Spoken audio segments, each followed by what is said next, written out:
I think I only do ice skating. Only do skating? You never play badminton or anything else? No. You don't do kung fu? No. Why not? Then you could like kick Adam around. Oh, that's a good idea. Yeah, that'd be fun. So Smackdown.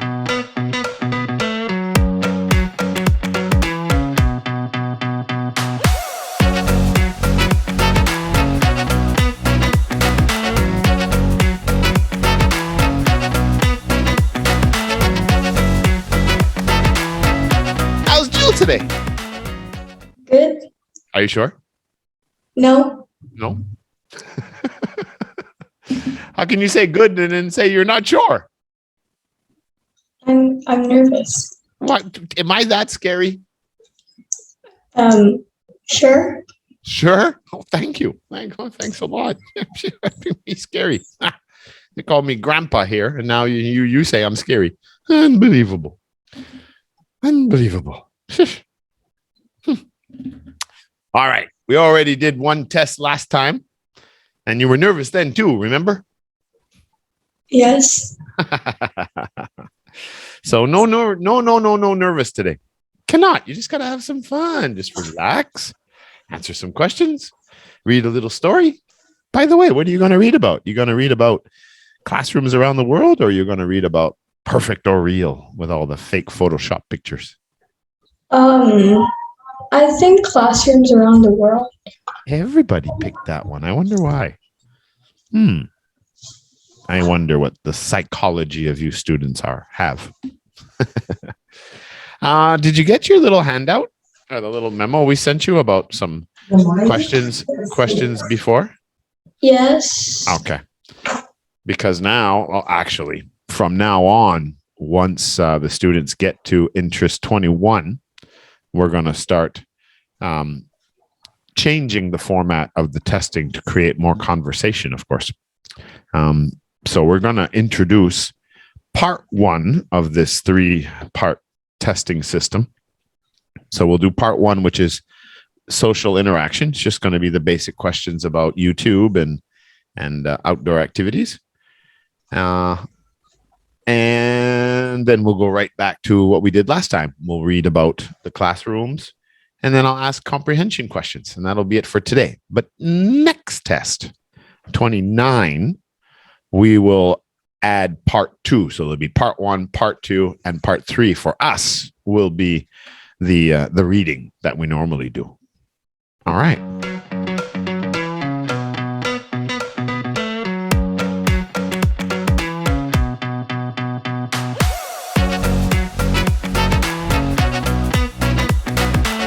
All right, Jill, part 1, social interaction. The first topic is going to be about YouTube or any other kind of entertainment videos you like to watch. So the question is, do you like watching videos? Why or why not? Yes. But it really depends on what kind of video. But most of the time I would...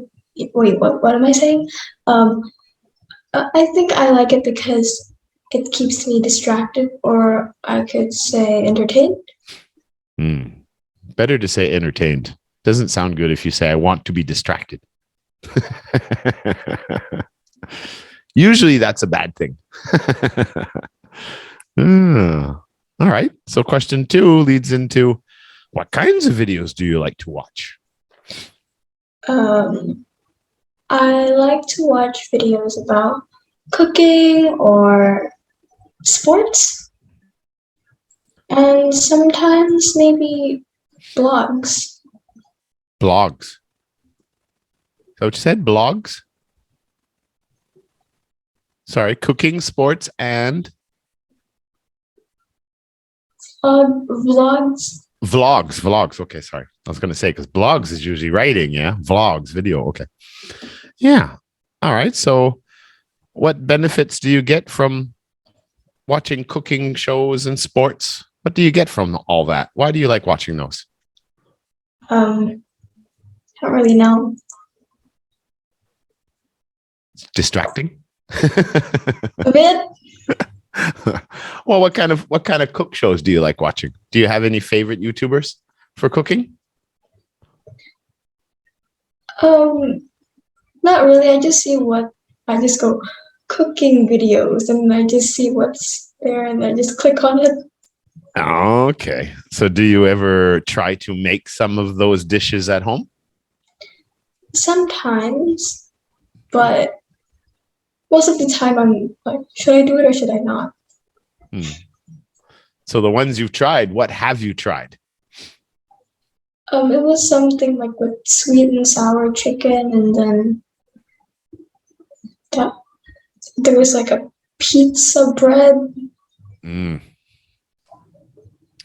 Yeah, our first restaurant that we made in Vietnam when it was mostly sandwiches and deli things and breakfast, but then we started making pizza breads, and then eventually we started making pizzas. But pizza breads are really good. Get some nice French bread, and yeah, I love those. Hmm. So, what kind of sports do you like watching on YouTube? Ice skating? Okay. Did you watch some of the ice skating from the Winter Olympics in Beijing there last month or last few weeks? No. Really? You didn't watch any figure skating in the Olympics? It just had the Winter Olympics in Beijing last week. And you didn't watch any of that? No. Oh my God. Oh my God. I was going to ask you who won the gold medal in figure skating, but you don't know. All right. So you like watching YouTube videos, you like cooking videos, and you like sports. How often do you watch videos? Every day or every week? Um, I watch videos pretty often. I would say like once or twice a day. Once or twice a day for like 5-10 minutes, or once or twice a day for like 4 or 5 hours? I mean, like not until 4 or 5 hours, at least like an hour or something. An hour or so watching videos. Yeah. Yeah, I think a lot of people do that for sure. All right.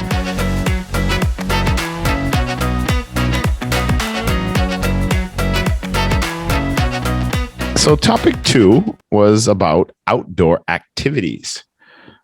What outdoor activities do you like doing? To be honest, I don't think I do any outdoor activities. No, always inside? Yes. It's kind of hard in Jakarta, isn't it? Mm. If you want to go ice skating, you have to go inside. And if you want to play badminton, most places you have to go inside. Do you play tennis at all? No. No. So, okay. Well, if you don't do many outdoor activities, tell me what activities you like doing. You take your dog out for walks, right? Yes. Okay. But Well, not very often. oh my God. Unbelievable. Poor dog. Does anybody take the dog out for a walk? No. Oh, poor dog. I Poor saw Fluffy. that. I saw poodles get their exercise from running around in the house.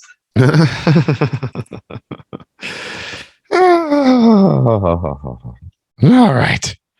So you do figure skating. What other activities do you do indoors? Chase the dog around the house?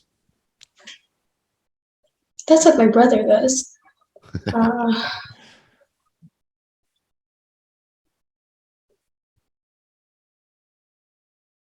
indoor activities. I think I only do ice skating. Only do skating? You never play badminton or anything else? No. You don't do kung fu? No.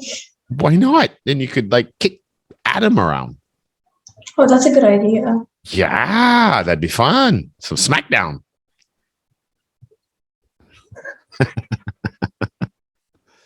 All right. So you don't do many activities. Skating is basically it for you. So for other people, what activities do you feel have the best health benefits? Um, I think ice skating also has some good health benefits because it gets my blood pumping because my heart rate gets like faster. Mm, that is true. Pretty much all activities have some cardiovascular advantages, make you pump the blood a little bit more. What other activities would you recommend people to do for health benefits?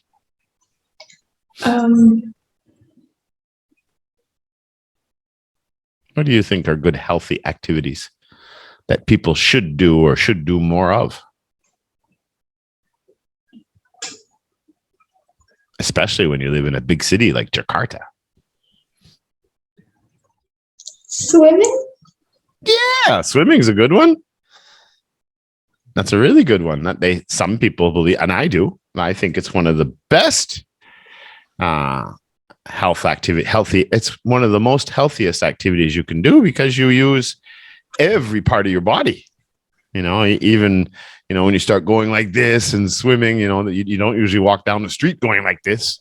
So you get to work out a lot of different muscles that you would not normally exercise. And it's from head to toe, right? You use your feet, you use your hands, your arms, your legs. So that's definitely a very good activity or hobby to have. What would be another one that we could do that would be very healthy? Basketball? Yeah, basketball's a real good one. Jumping around and running. Yeah. I used to play basketball and it was definitely good for my health. Yeah, there's a lot of them. You could running, jogging is another good one. Any sport really is good. And I mean, even for older people that don't want to play physical sports, just taking nice long walks in the evening after dinner or something, or in the mornings, it's still going to have health benefits.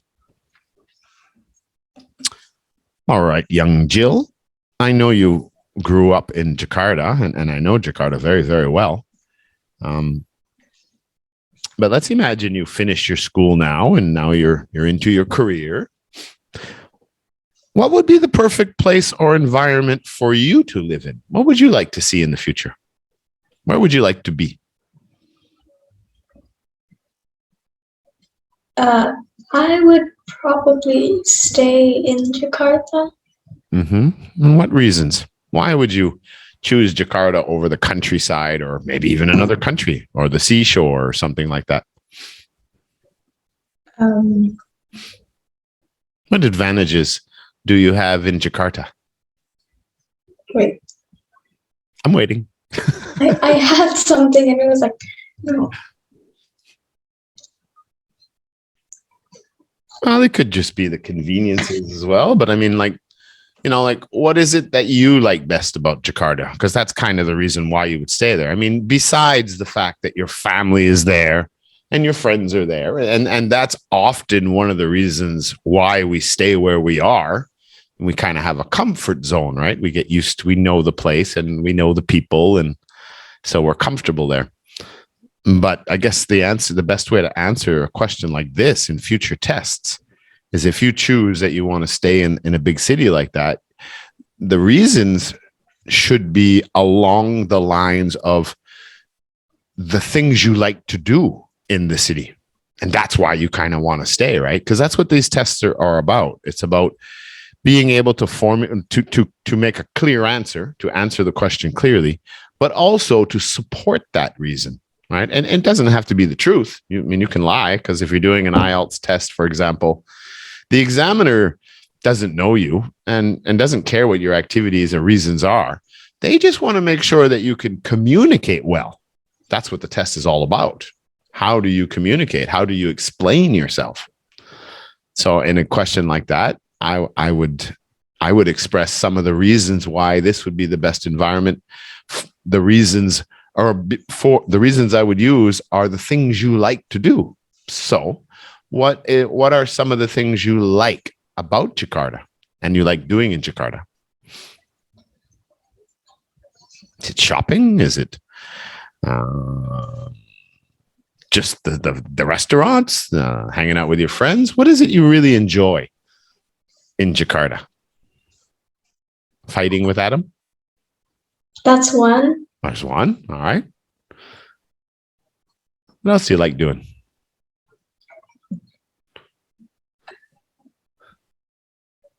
If mom says to you, what do you want to do today? You would say, Um,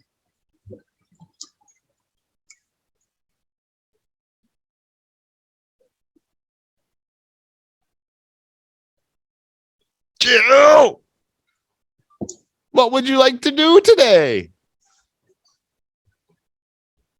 But these are really easy, really easy. So I think what you have to do is get over this nervousness.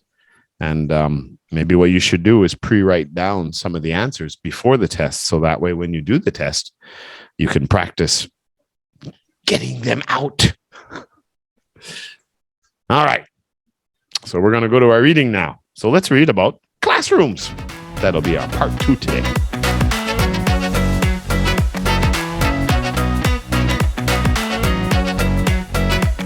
All right, so when you're ready, let's read about these 3 students who had is it a gap year again? Yeah, kind of after they finish high school and before they go to university. So let's read about them, and then I'll ask you a few questions to see how much you understand of what you read. When you're ready, start. I decided to apply for a faraway school, but this was definitely further than I imagined. And I never thought that a school classroom could be in a cave. It was a really unusual place to have a school. The families of a Chinese village had built the school, known as Middle Cave Elementary School. In the cave, about 50 years before, they had transported the materials for the school furniture up the mountain. It took days, and then they made the tables and chairs by hand. The children come from many different places around the area and walk up a stone path to reach the school every day. I arrived at the school in early April to teach English conversation, and I helped the music teacher. Having these lessons in a cave was incredible.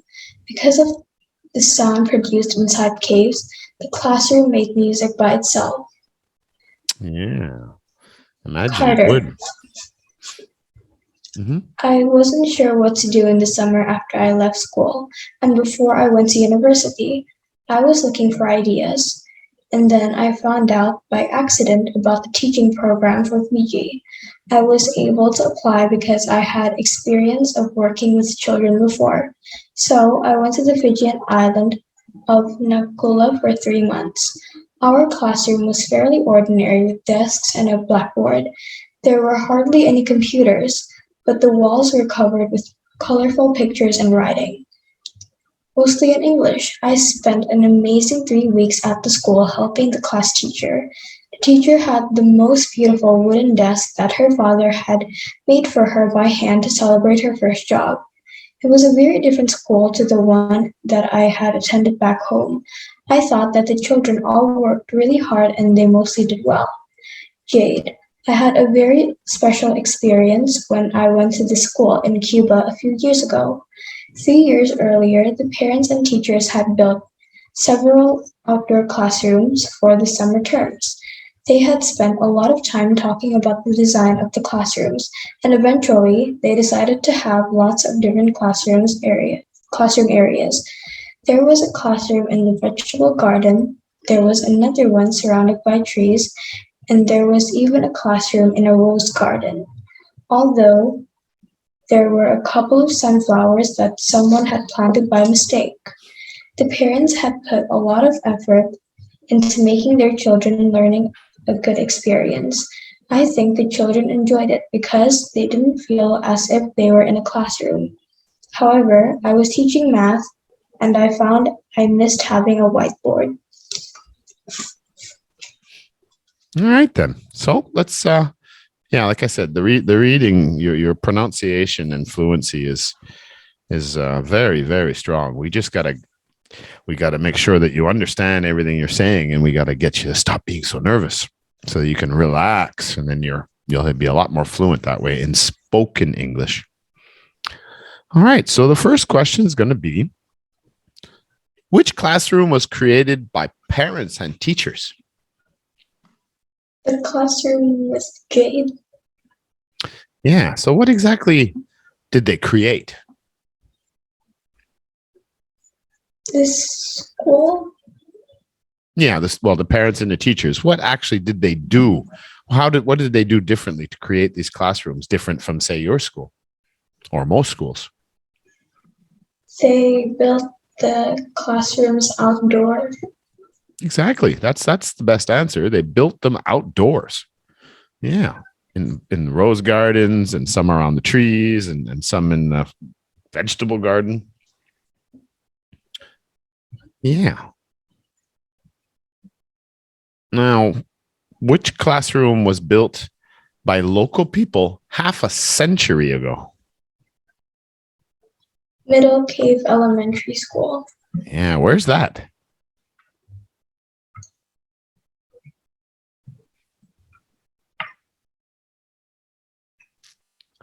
Is that in Indonesia? No, Vietnam. China? Yeah, in China. In China. What does it mean half a century ago? How many years is that? 100 years? Half a century. Oh, a half a century. 50 years. 50 years ago. Yeah. Do you remember where the Fiji Islands are? Um,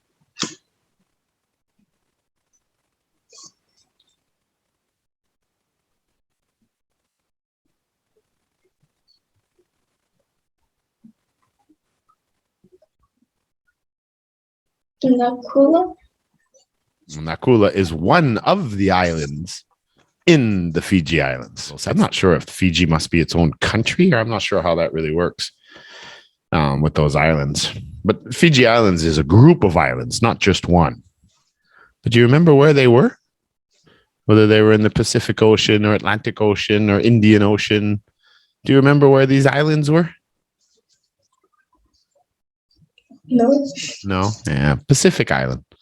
Yeah. If you're in Indonesia and you jump over to Australia and then go even further out to New Zealand, up in the northeast area, there's a whole bunch of islands up there. And one of the groups are called the Fiji Islands. And you have the Cook Islands, and you have, Vanuatu, and no, lots of islands there. Big tourist place. Yeah. Which classroom was inside a big natural hole?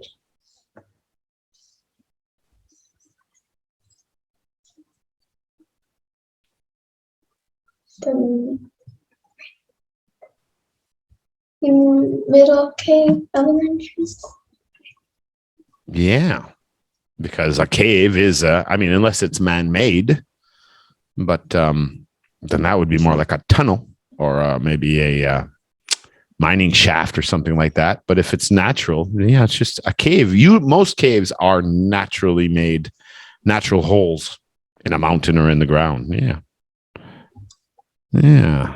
Which classroom had very few computers? The classroom in Fiji.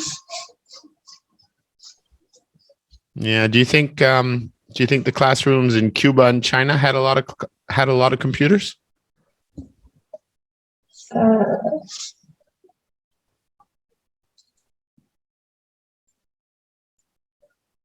No. No, I that is the answer, because it does specifically say there were hardly any computers in that classroom or those classrooms in Fiji. But you can clearly see that if these outdoor classrooms, one doesn't even have a whiteboard. So, and I don't even see any desks. So it's a good chance they don't have any computers there either. And halfway up a mountain in a cave in inner China, probably not too many computers there either. Just a hunch. Which one was good for music? The middle cave, elementary. Yeah, the cave class. Why do you think that is? Why do you think a cave would be good for music?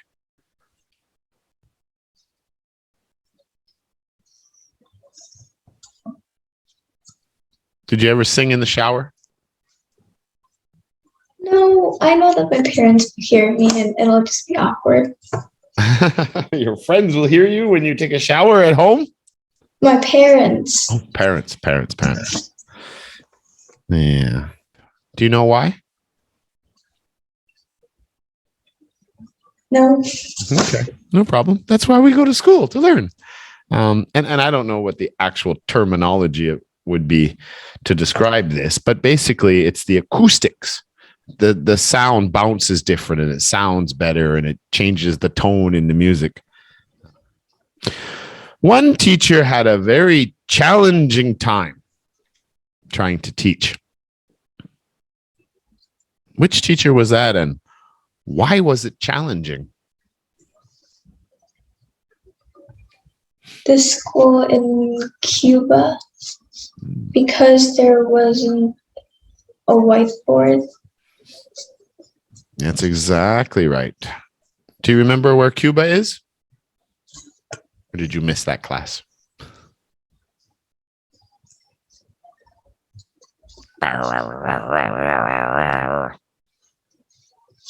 Cuba's in the Caribbean Sea, next to the Gulf of Mexico, close to USA and Mexico. The old pirate areas. Yeah. So yeah, can you imagine trying to give a lesson in mathematics without a whiteboard? It'd be kind of difficult, don't you think? I can't really picture myself teaching mathematics. Yeah, well, say you were teaching your little brother with I his. never teach my little brother. Later, you might help. You might do that, but it would be difficult because usually you have to write out equations and theories, and if you're trying to explain something in math, you really kind of have to write it up on the whiteboard, right? You can't just say it. I would think it would be extremely difficult to teach math or physics or anything like that without a whiteboard. That would be difficult.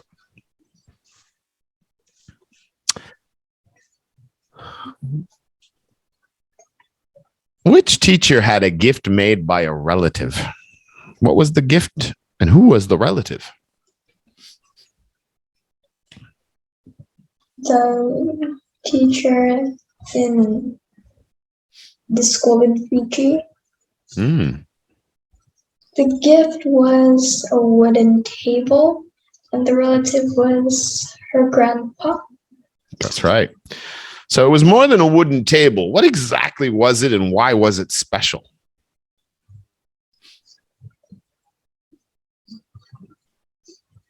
Because her grandfather made it to celebrate her first job. Yeah, he made it with his hands. So it means he sanded it, he cut it, he built it with his hands. So very meaningful. Yeah, and to celebrate her first job. That's right. I really wish they had showed us a picture of that desk. I have a feeling it would have been really nice, maybe even some engravements and carving into it. I would have liked to have seen that. All right, Jill, I'm going to ask you one more question. If you had an opportunity to, it doesn't have to be teaching, but it could be to help. I'm going to go on a tour and I'm going to bring some students with us and we're going to have fun and we're going to teach some little kids for a weekend or something, a week or a month or something, summer program. And I asked the students, where do you want to go? You want to go to Fiji Islands and do some classes there, or go to Cuba and teach out in the garden, or go up into inner China and climb a mountain and teach in a cave? Which one would you choose and why?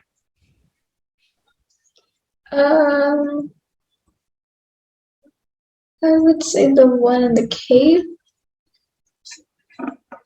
because